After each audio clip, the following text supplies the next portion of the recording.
Hello viewers, আসসালামু আলাইকুম। কি অবস্থা সবার? সবাই কেমন আছেন? আজকে আপনাদের সাথে অনেক কিছু শেয়ার করব। তার আগে দেখাচ্ছি আমার ছোট বোন মেঘলা ঢাকা থেকে এসেছে।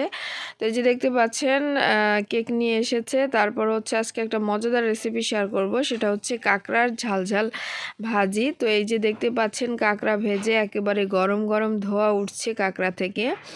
আমরা সবাই ভাজি করে মজা করে খেয়েছি। এটা কিভাবে ভাজি করেছি সেটা আজকে শেয়ার করব আপনাদের সাথে।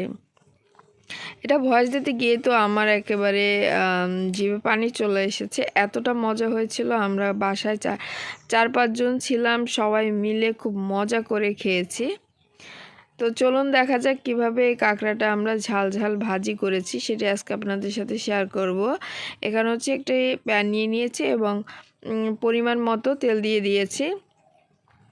তেল দেওয়ার পরে এখানে হচ্ছে পেঁয়াজ কুচি করে দিয়েছি, কিছুটা পেঁয়াজ আগে থেকে দিয়ে তারপর হচ্ছে যে পেঁয়াজগুলো সব দিয়ে তারপর হচ্ছে পেঁয়াজটাকে ভালো করে ভেজে নিব। ব্রাউন কালার হওয়া অবধি অপেক্ষা করতে হবে। তারপরে কিছুটা আদার পেস্ট আর হচ্ছে যে রসুনের পেস্ট এতে দিয়ে তারপর ভালো করে এটাকে কষিয়ে নিতে হবে। মানে পেঁয়াজ রসুন আদা এটাকে ভালো করে ভেজে নিতে হবে। যখন এটা ভালো করে ভাজা হয়ে যাবে তখন সামান্য পরিমাণে পানি দিয়ে এখানে হচ্ছে 1.5 চামচের মতো হলুদের গুঁড়া আর 3 চামচের মতো ঝালের গুঁড়া। ঝাল ঝাল কাঁকড়া ভাজি খেতে কিন্তু খুবই ভালো লাগে। আর কাঁকড়াগুলোকে বড় বড় কাঁকড়া ছিল সুন্দরবনের, এগুলোকে ধুয়ে রেখেছিলাম ভালো করে পরিষ্কার করে। এরপর দেখতে পাচ্ছেন ভালো করে এগুলোকে কষিয়ে নিতে হবে। তো অনেক বছর পর আমরা 3 বোন, আমি যেহেতু মেজো, আমার বড় বোন আসছে, বড় বোনের হাজব্যান্ড, তারপর হচ্ছে মেঘলা আমার ছোট বোন।